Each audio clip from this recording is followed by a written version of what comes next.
Hey everybody, Scott Darrell, the Best Beauty Growth with my good friend. Tim Kiss, TK3 Consulting. Hey everybody. This edition of the Sales and Marketing Alliance is going to be about this whole notion of are you on track for your revenues for the year? And this is the first quarter checkup. Now, before we get into the details of this, and it is March, we're going to start this off with a new feature. I want to call this, and it's the I'm going to call it the bad dad joke to kick it off. And I've got one for Tim. What do you call a magician? And I hope you haven't heard this one because I'm going to be mad if you have. What do you call a magician who has lost all his magic? Ian, All right, everyone. Hope you enjoyed the show. See you next week. that's okay, Scott. Hang on. Did you hear about that accident that happened at the disco club on the weekend? No, goodness, what happened? The mirror ball fell, and now the owners have 7 million years of bad luck. Oh boy.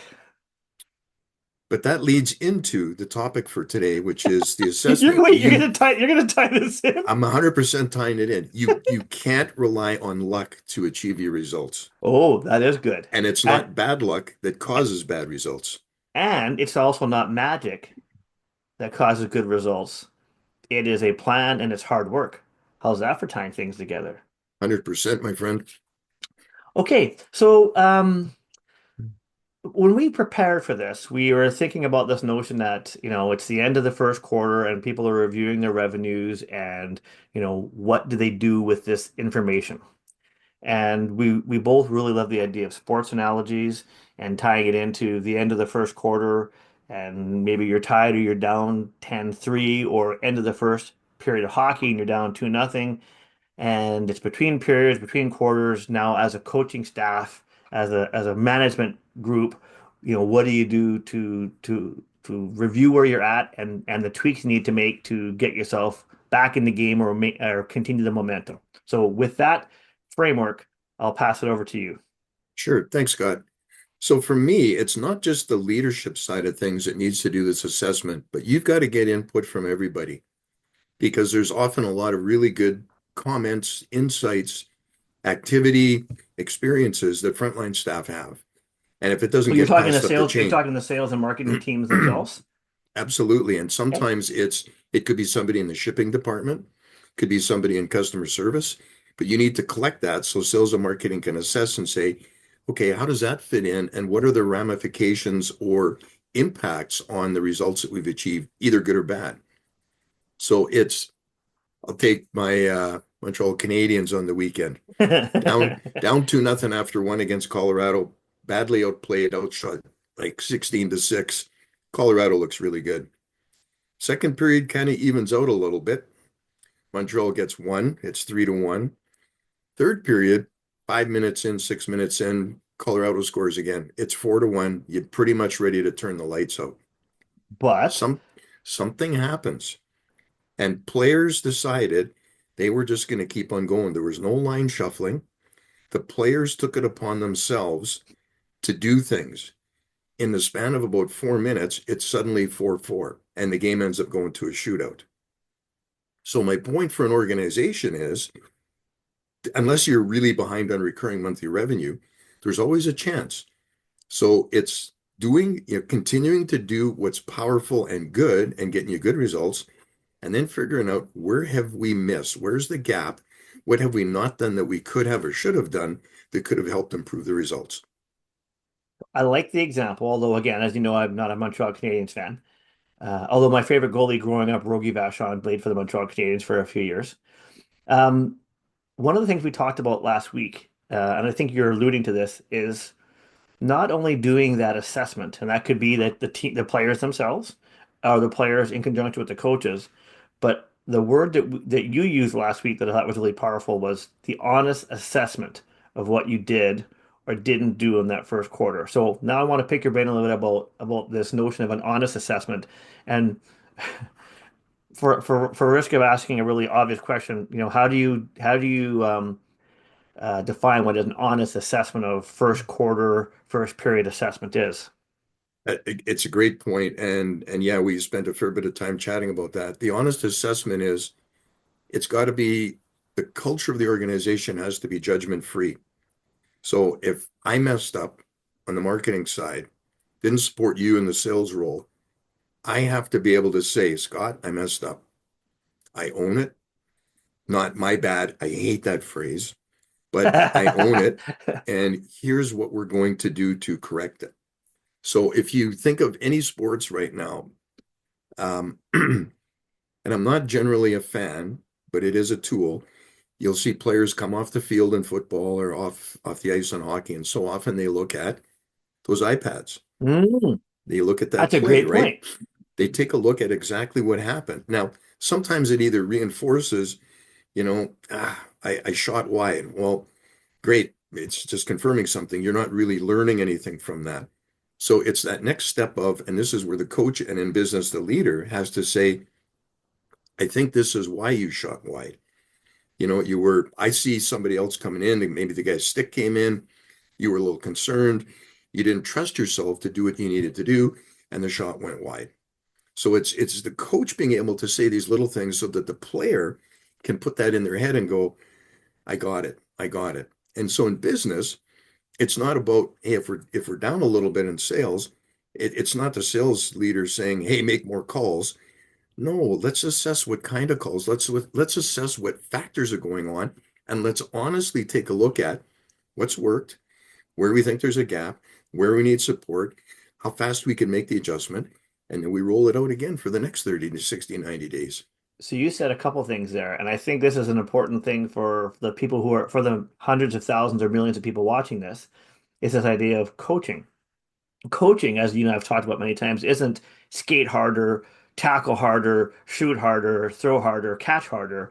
It is really more about that experienced external perspective that says, hey, this is what I'm seeing, or hey, what is an area that you think you can do better and how can I help you get there? So I think this all wraps up in that whole idea of it's the end of the period, end of the quarter, that honest assessment about what's going well that we want to keep doing and what can we be doing better based on, what's happening in game and make the adjustments. Now, the second piece here I think is a really interesting one, is this notion of okay, so I'm going to set this up that for those people who have a favorite hockey team and the team is playing really well, what they'll say is, and the Jets are an example of this right now, more or less, although we were at the Buffalo game yesterday and I don't want to talk about it. But when a good team is not playing well, they don't tend to change or throw out the game plan. Like in the past, a team, if they were behind, they would start to cheat the system. But a good team will keep on playing the system, maybe with more intentionality, maybe more discipline, and they may ramp up their intensity. So in terms of a organization who is missing their revenue target or maybe not where they should be, how does that relate then to an organization that says, okay, it's the end of March. We need to make sure the second quarter goes much better and we make up some ground. What does that look like then in terms of the game plan and staying on task, but also tweaking where we need to tweak based on the honest assessment we did? Yeah, based on chats that you and I have had over the last few years, we're both believers in building off your strengths, that strong Yes. foundation that you have, the fundamentals. So let's use the Jets as an example. There's human beings playing on the team. The guys in Buffalo get paid money and they're supposed to be playing too. And there's a sense of pride. So they're going to give an effort. So why would Winnipeg make a change, a major change, when they are clearly at the top of the league right now with the way they've played all year? So what you're saying is that you're still going to maintain your structure and your game plan. So I guess the question becomes, what does change? What does change as an organization or as a successful team to make sure that the next period or the next quarter goes better? It's the honest assessment. It's to look and it's two ways, right? It's the players being able to look in the mirror and say, did I give my best effort? If I could have done something more, why didn't I? I'm a professional. I need to get on my own way, and next game it's going to be different. And Or as this a coach, period, this or quarter is this going to be period too. I mean, it happens, right?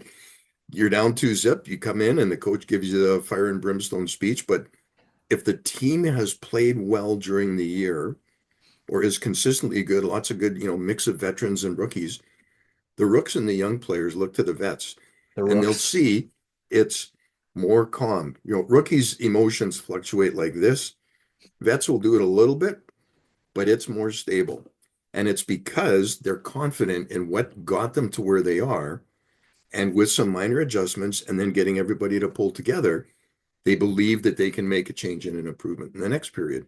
So the thing that I'm hearing from you is the F word, fundamentals. Fundamentals. Not what you guys were thinking, but fundamentals. So I'm thinking, right? So I'm thinking about, those typically relatively useless, sideline interviews or those between period interviews where they'll say, you know what, obviously we got to pick it up a notch in terms of our intensity, but also things like we need to make sure that we're getting pucks in deep. We need to Mhm. make sure that we're forechecking well. We need to make sure that we're getting clean zone exits. That to me translates to fundamentals. So from the sales side of the equation, which I'll talk to, it's that whole notion of spending enough time doing business development work, doing the prospecting, getting out there and having conversations with people, making sure that you're really digging in those conversations and doing the good discovery, right? So for me, from a sales fundamentals perspective, which would be the equivalent of dumping the puck in and clean zone exits, it's making sure you're dedicating time to doing prospecting work, to filling the funnel. Make sure you're spending time in those meetings thinking about what's the most important thing for me to do right now. The most important thing for me to do right now is to qualify, do discovery, build relationships, gain all the great information that I need so that I can come back with a great proposal. That to me is the fundamentals on the sales side. So maybe if it's talking fundamentals here, based on that honest assessment, what does that look like from the marketing perspective?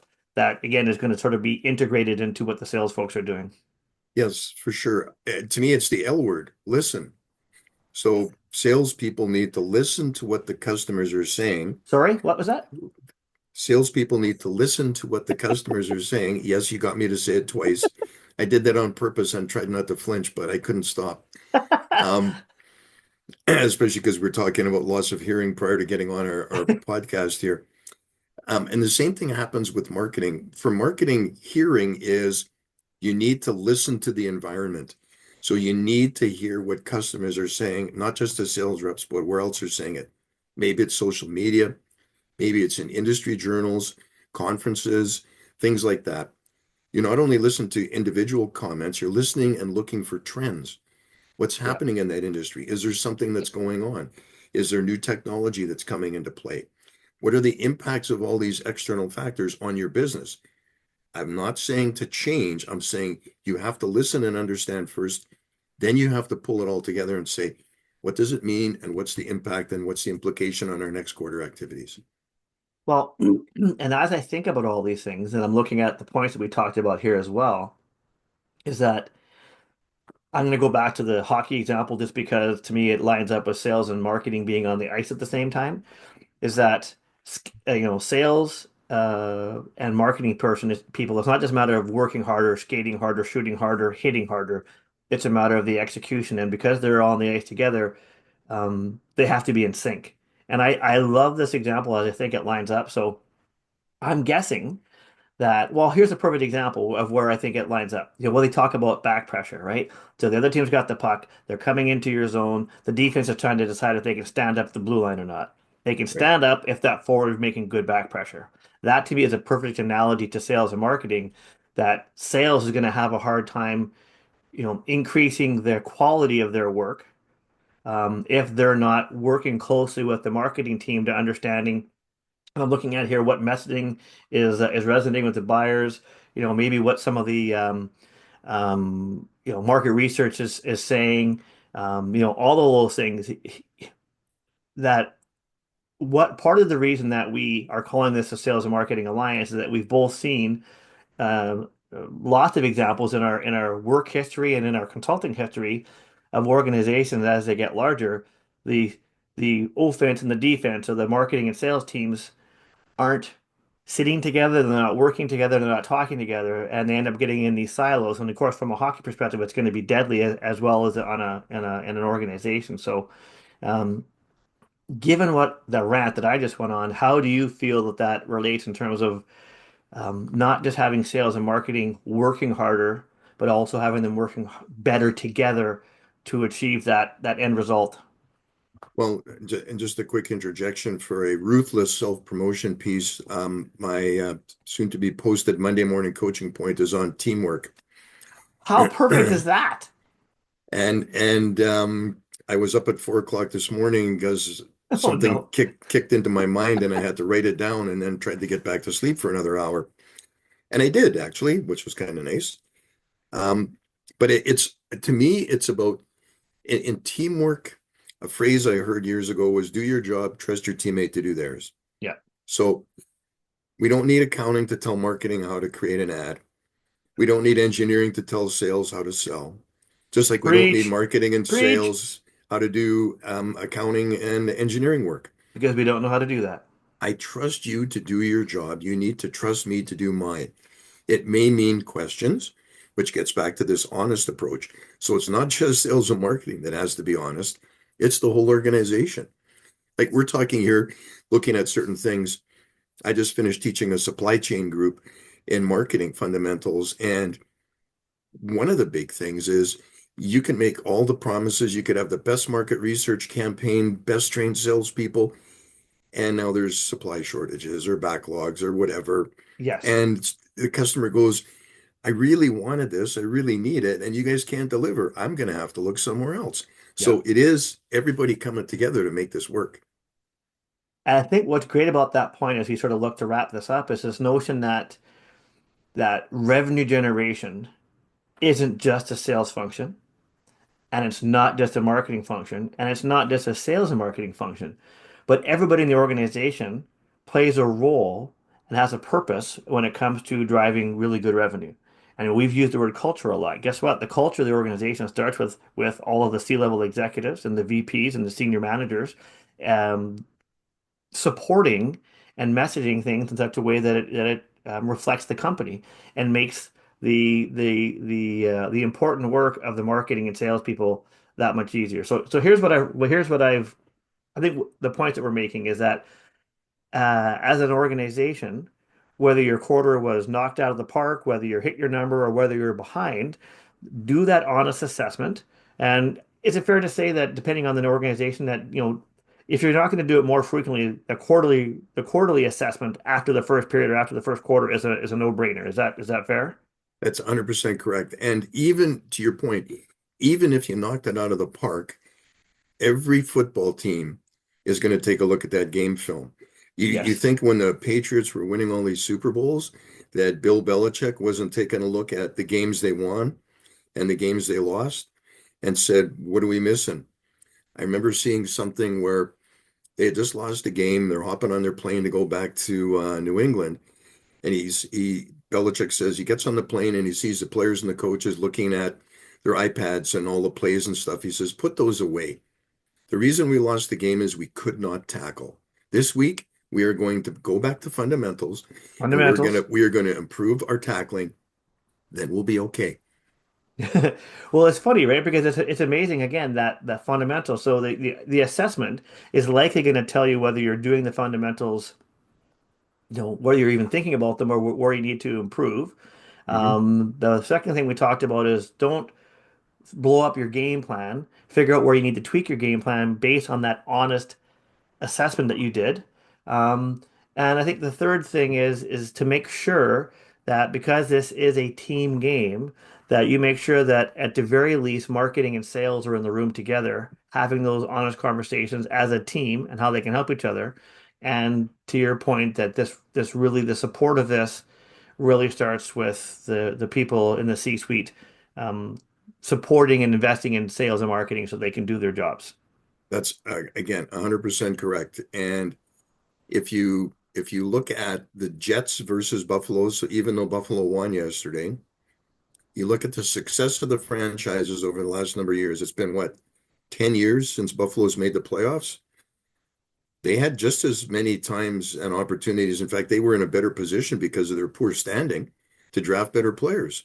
So it speaks to the type of player they got, the quality of the player from a personality perspective, the culture of the Yeah. organization, the expectations, the coaching, the support, all those things would clearly have to say Winnipeg has done a far superior job, which is why for the last few years they have been near the top of the league. Now we just got to bring that baby home. So this goes to the other thing Mhm. that we've talked about a little bit. Something that I've been thinking about is this whole notion of a revenue generating ecosystem. And sales and marketing are obviously a critical part of it, but recruiting and training is a part of that. The technology and the CRMs that you're using are part of that. There's all these factors that go into making sure that you have a healthy ecosystem. And for the hockey team that you just mentioned, it starts with drafting and developing of players. It starts with the coaching staff, all of those things. So um, I guess Let, let maybe me the let me fun, let me give you yeah. one final comment on that. So if not for sales and marketing getting customers, there's no need for engineering, there's no need for IT, and there's no need for finance. No customers, no business. Okay. So is it in here? Nope, it's not. It's in, hold on.